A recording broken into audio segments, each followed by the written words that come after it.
the night of October 29th, 2012, and Fire Chief Marty Ingram is wading chest deep through floodwater in the Breezy Point neighborhood of Queens, New York, trying to reach a fire. Not a house fire, but an entire neighborhood is burning, and it is also underwater. Is destroyed, it feels like. It's like the apocalypse. Behind them, the Atlantic Ocean is still rising. In front of them, the sky above Queens is glowing orange. What they are about to witness has never happened in this city before. And, you know, if it was a Disney surround movie, it would have been beautiful. But this thing was real, and it was scary. October 2012. New York City is quiet, calm, completely unaware of what is building out in the Atlantic. Halloween decorations hang from brownstone stoops across Brooklyn. The subway rumbles beneath Manhattan's streets, as it has for over 100 years, uninterrupted. To most of the 8.3 million people living here, a hurricane feels like something that happens somewhere else. To the Gulf Coast, to the Carolinas. Not here. But forecasters at the NHC, or the National Hurricane Center, have been watching something deeply unsettling develop far out in the Atlantic for days. On October 22nd, a tropical depression forms in the western Caribbean Sea. Within 24 hours, it becomes Tropical Storm Sandy. Caribbean, Tropical Storm Sandy is expected to become a hurricane later today. It is heading toward Jamaica and Cuba and could affect the east coast of the U.S. this weekend. David Bernard, Chief Meteorologist. By October 24th, Sandy is a Category 1 hurricane, tearing across Jamaica with 80 miles per hour winds.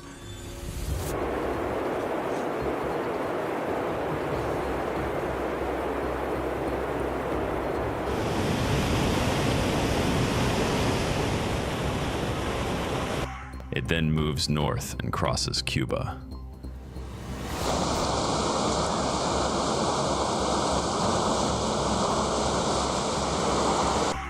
The storm weakens slightly over land, but then emerges back into warm Atlantic waters, where it begins to feed again. At its peak, Sandy reaches Category 3 strength with winds of 115 miles per hour. But what happens next is what separates Sandy from every other storm in living memory. A massive trough, essentially a dip in the jet stream where cold polar air plunges southward, is positioned perfectly to intercept Sandy as it tracks northward.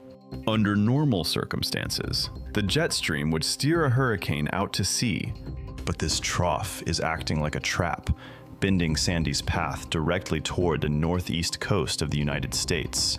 What makes this even more terrifying is a process called Extratropical Transition, essentially the merging of a tropical hurricane with a cold continental weather system. Sandy doesn't simply weaken and die. It transforms. It expands. The storm loses its tight, organized eye, but gains something far more sinister.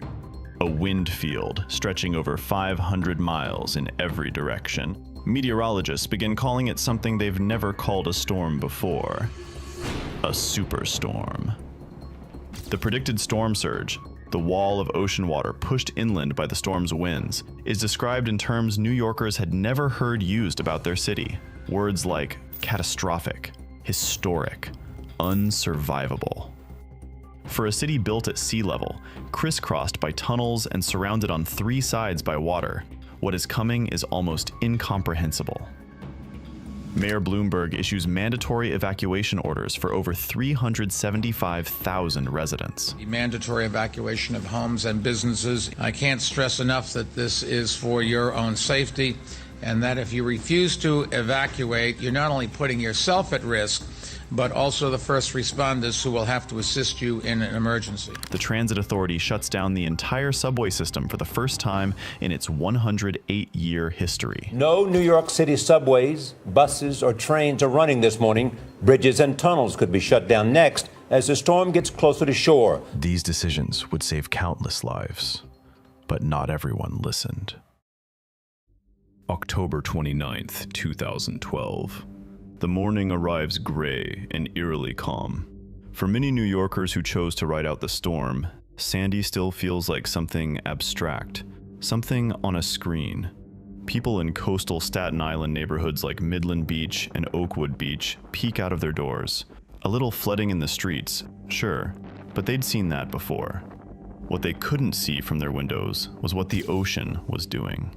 Out in lower New York Bay, the water had been rising steadily for hours.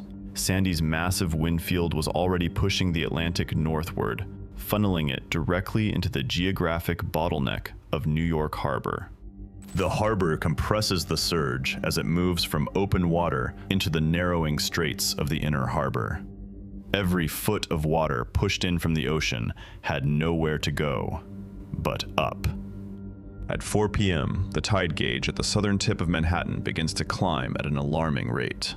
Probably see that structure is being battered. What was really just a casual sitting area here just a little farther up the northwest side of Battery Park in lower Manhattan. Water is splashing over the seawalls at the tip of lower Manhattan. Widespread flooding is the biggest concern in the nation's largest city as Hurricane Sandy approaches. Forecasters say the storm... At 6 p.m., it surpasses the previous record set by Hurricane Donna in 1960. And Sandy hasn't even made landfall yet. About 10 feet of storm surge combining with high tides and a full moon to create something we call a storm tide about 15 feet deep. And that will continue to deepen here overnight and into early morning hours tomorrow along coastal areas of New Jersey and Long Island. Something big is about to happen. It's just a matter of when. At 7:30 p.m. Eastern Daylight Time on October 29, 2012, Sandy makes landfall near Brigantine, New Jersey as a post-tropical cyclone with sustained winds of 80 miles per hour.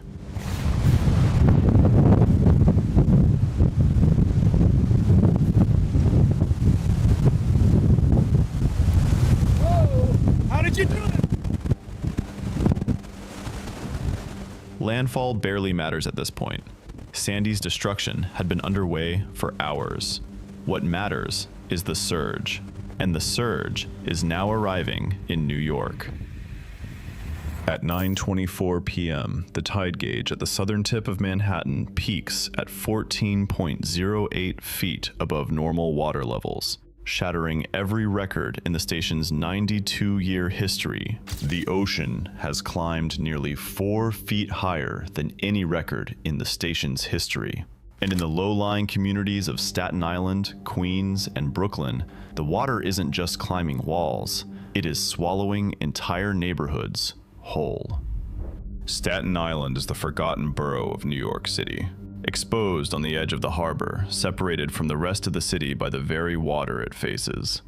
When Sandy's surge hits, it hits Staten Island like a wall.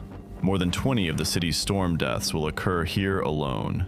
But numbers alone cannot describe what happens on the night of October 29th. On Father Capodanno Boulevard along the Midland Beach waterfront, the ocean does not simply flood the street, it detonates across it. Residents who ignored evacuation orders watch from their windows as the water transforms from a puddle to a torrent in minutes. The surge peaks at over 14 feet. Homes that have stood for decades are shoved off their foundations and collapse into the churning black water below. And the water is still rising. George Dresch stays behind to protect his home as the floodwaters invade. The surge overwhelms the house before he and his daughter Angela can escape. Both are swept into the flooded streets. Miraculously, George's wife and other daughter had evacuated earlier. Unfortunately, George and young Angela would not survive. On nearby Fox Beach Avenue, Leonard Montalto watches the floodwaters engulf the first floor of his home. He helps his daughter to the safety of the second floor, then stays below to try and save what he can. When rescuers reached the neighborhood the following morning, Leonard's body would be found in the basement of his home.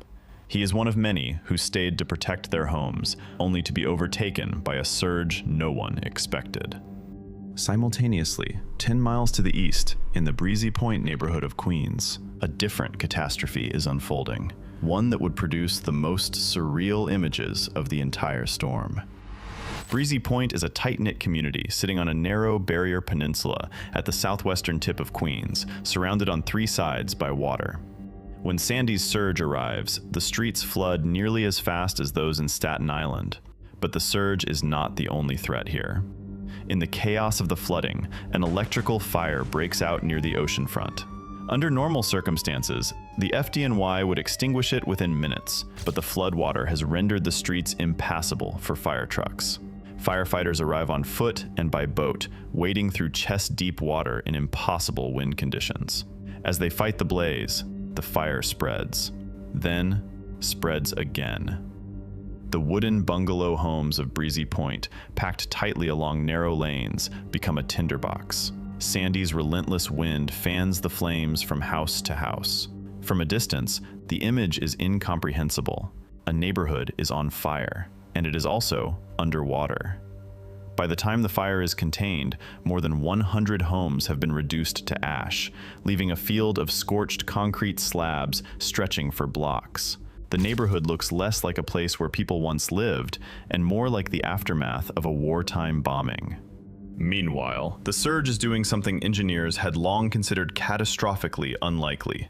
It is filling the New York City subway system. Water cascades down ventilation grates and tunnel entrances across Lower Manhattan.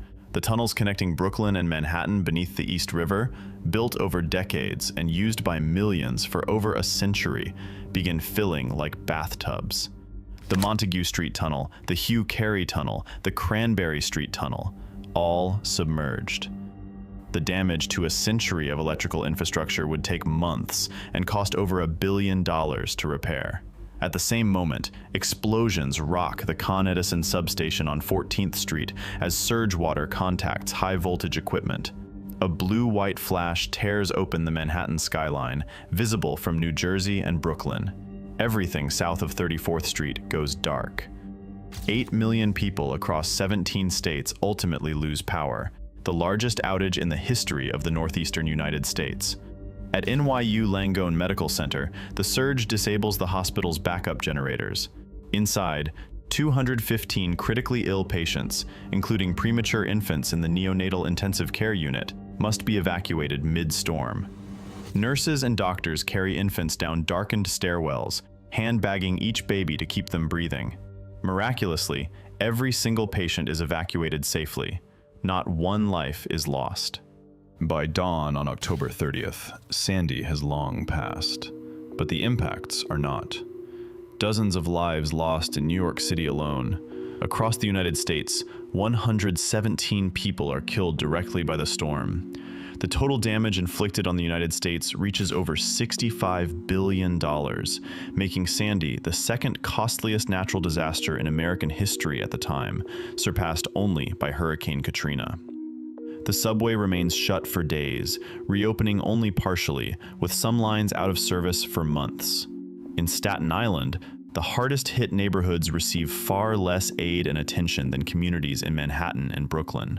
Survivors describe feeling forgotten by the city they belong to. The disparity in recovery resources would become one of the most painful legacies of the storm. Breezy Point rebuilds, slowly and stubbornly.